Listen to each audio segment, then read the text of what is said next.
శ్రీ పొట్టి శ్రీరాములు నెల్లూరు జిల్లా కావలి పట్టణం నందు అంతర్జాతీయ మాదక ద్రవ్య వ్యతిరేక దినోత్సవం సందర్భంగా కావలి శాసనసభ్యులు శ్రీ దగ్గుమాటి వెంకటకృష్ణారెడ్డి ఆధ్వర్యంలో అంతర్జాతీయ మాదక ద్రవ్య వ్యతిరేక దినోత్సవం సందర్భంగా కావలి పట్టణంలోని ట్రంక్ రోడ్డు నందు విద్యార్థులచే మరియు యువతచే మాదక ద్రవ్యాలపై అవగాహన కల్పిస్తూ భారతదేశం మరియు ఆంధ్రప్రదేశ్ రాష్ట్రం మాదక ద్రవ్య రహిత రాష్ట్రంగా తీర్పుదిద్దేందుకు ప్రతి ఒక్కరూ బాధ్యతాయుతంగా మాదక ద్రవ్య క్రయ విక్రయాలను ఖండించాలని, బాధ్యతాయుతంగా అందరూ కలిసికట్టుగా మాదక ద్రవ్యాలను వ్యతిరేకించాలని నినాదాలతో ఎమ్మెల్యే దగ్గుమాటి వెంకటకృష్ణారెడ్డి పిలుపునిస్తూ కావలి పట్టణంలో భారీ సంఖ్యలో ర్యాలీ నిర్వహించారు.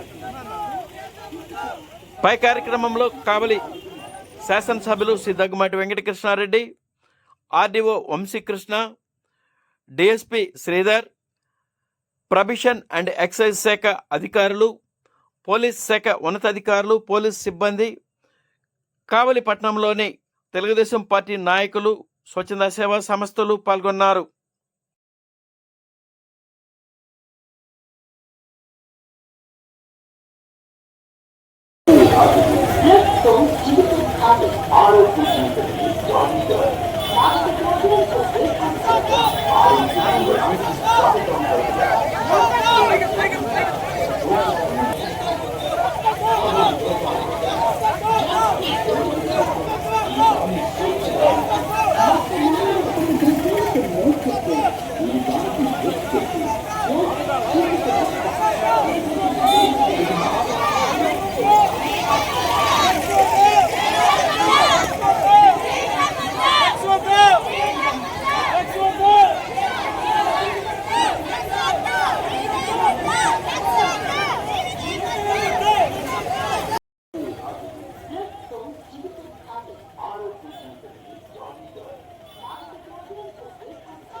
ప్రియమైన మిత్రులారా, ఏ దేశానికైనా యువతే శక్తి. సమాజం మరియు దేశం అభివృద్ధిలో యువత శక్తి ముఖ్యమైన పాత్ర పోషిస్తుంది. అందువల్ల మాదక ద్రవ్య రహిత భారతదేశ ప్రచారంలో గరిష్ట సంఖ్యలో యువత పాల్గొనడం చాలా ముఖ్యం.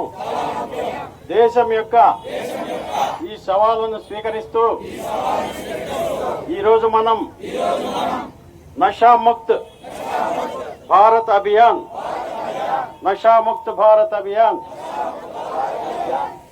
ఈ క్రింద ఐక్యమై సమాజ నా దేశాన్ని మాదక ద్రవ్య రహితంగా మార్చడానికి నా శక్తి మేరకు నేను ప్రతిజ్ఞ చేస్తున్నాను.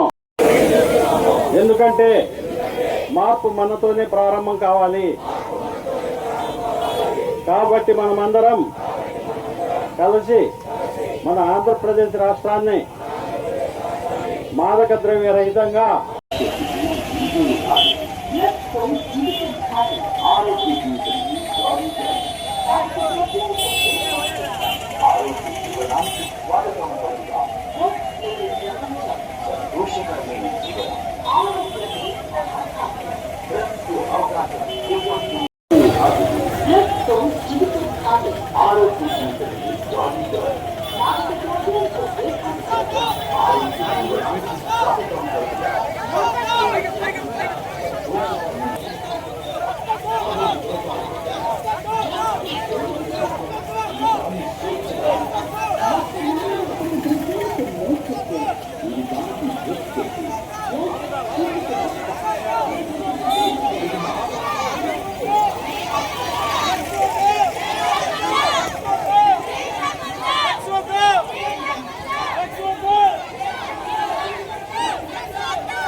రాష్ట్ర వ్యాప్తంగా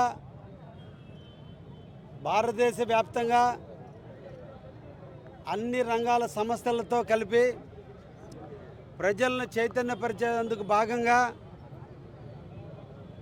మారక ద్రవ్య రహిత రాష్ట్రంగా మారక ద్రవ్య రహిత దేశంగా అభివృద్ధి చెందాలి. యువత నిర్వీర్యమైపోతుంది. నిర్వీర్యమవుతున్నటువంటి యువతని ఒడిసి పట్టుకోవాలి. మారక ద్రవ్యాలకి బానిసలు కాకుండా కాపాడుకోవాలి. దేశంలో లేదా రాష్ట్రాల్లో మారక ద్రవ్యాలు లేకుండా చూడాలని ఈరోజు అకుంఠ దీక్షతో ముఖ్యంగా మన రాష్ట్ర ముఖ్యమంత్రి అభివృద్ధి ప్రదాత శ్రీ నారా చంద్రబాబు గారి నాయకత్వంలో ఈరోజున ఈగల క్లబ్స్ని ఏర్పాటు చేసి రాష్ట్ర వ్యాప్తంగా కూడా గంజాయి కానీ ఇతర మారక ద్రవ్యాలు కానీ యువతని బానిసతలు చేసేటువంటి విధి విధానాలని స్వస్తి పలకాలి అని ప్రజల్లో చైతన్యం తీసుకురావడం కొరకు ఈ రోజున కావలిలో కలికి యానాదిరెడ్డి విగ్రహం దగ్గర నుంచి బంగారు కొట్టుల సెంటర్ వరకు కూడా ఈ రోజున గ్రంథి యానాద్ శెట్టి విగ్రహం వరకు కూడా ఈ రోజున ర్యాలీ నిర్వహించడం జరిగింది. ఈ సందర్భంగా విచ్చేసినటువంటి అందరికీ కూడా ధన్యవాదాలు తెలియజేస్తున్నా. మన కావలి మారక ద్రవ్య రహిత కావలిగా మన అందరం కూడా నడుం బిగించి కాపాడుకోవాల్సిన అవసరం ఎంతైనా ఉంది. గత పాలకుల నిర్లక్ష్యం, గత పాలకుల యొక్క ధనదాహం, గతంలో గంజాయి వనంలాగా పెరిగినటువంటి ఈ కావలిని పోలీసు అధికారులు ఈ సంవత్సర కాలంలో వాళ్ళ నిఘాలో ఎన్నో కేసులు పెట్టి ప్రజలను రక్షించుకుంటూ ఎక్కడ కూడా గంజాయి డ్రగ్స్ అనేది మారక ద్రవ్యాలు లేకుండా చేస్తూ కావలిని ప్రశాంతంగా గంజాయి లేని కావలిగా ఈరోజు తీర్చిదిద్దినందుకు పోలీసు వారిని ప్రత్యేకంగా అభినందిస్తూ మన అందరం కూడా కావలి ప్రజలు అందరూ కూడా మన బిడ్డలు ఏమి చేస్తున్నారో మనం ఆలోచించాలి. గంజాయికి బానిస చేసేదానికి కొంతమంది ముఠాలు ఈరోజు విక్రయదారులు వాళ్ళకి లేనిపోని అలవాట్లు తయారు చేసి వాళ్ళకి బానిసలు చేస్తున్నారు. మన బిడ్డల మీద మనం నమ్మకం ఎంత ఉందో అంతే విధంగా వాళ్ళ వయసు మీద మనం అనుమానాన్ని పెంచుకొని ఎప్పుడు కూడా వాళ్ళని జాగ్రత్తగా చూసుకోమని చెప్పి సందర్భంగా కావలి ప్రజానికాన్ని కూడా కోరుకుంటూ, ఇది ఏ ఒక్కరితో సాధ్యమయ్యే పని కాదు. అందరు ప్రజలు ఒకరికొకరు తెలుసుకొని ఎక్కడ సమస్య ఉన్నా ప్రభుత్వ అధికారుల దృష్టికి, ముఖ్యంగా పోలీసు వారికి ఎక్కడ గంజాయి అమ్మినా, గంజాయి కొన్నా, గంజాయి తాగుతున్నా లేదా ఇతర మారక ద్రవ్యాలు మార్పిడి జరుగుతున్నా పోలీసు అధికారులకు తెలియజేయండి అని, మీ సమాచారాన్ని సీక్రెట్గా ఉంచుతారని, లేని పక్షంలో ఎమ్మెల్యేగా నాకైనా కూడా మెసేజ్ రూపంలో తెలియజేయండి అని మేము కానీ పోలీసు వారు కానీ నిరంతరం కావలిని కాపు కాయటానికే ఉన్నామని, ఈ కావలిలో ప్రశాంతమైన జీవితం ప్రజల అంతా ముందుకు పోవాలని, ఇక్కడ ఎటువంటి గంజాయికి కానీ ఎటువంటి మారక ద్రవ్యాలకు కానీ లేదా క్రికెట్ బుకీలకు కానీ సింగిల్ నెంబర్ లాటరీలకు కానీ ప్యాకెట్లకు కానీ ఎటువంటి వాటికి తావు లేకుండా ప్రజలు సుఖశాంతులతో తలెత్తుకొని ఆనందంగా జీవించే విధంగా ఉండాలని కావలి మేము అందరం కోరుకుంటున్నాం. తప్పకుండా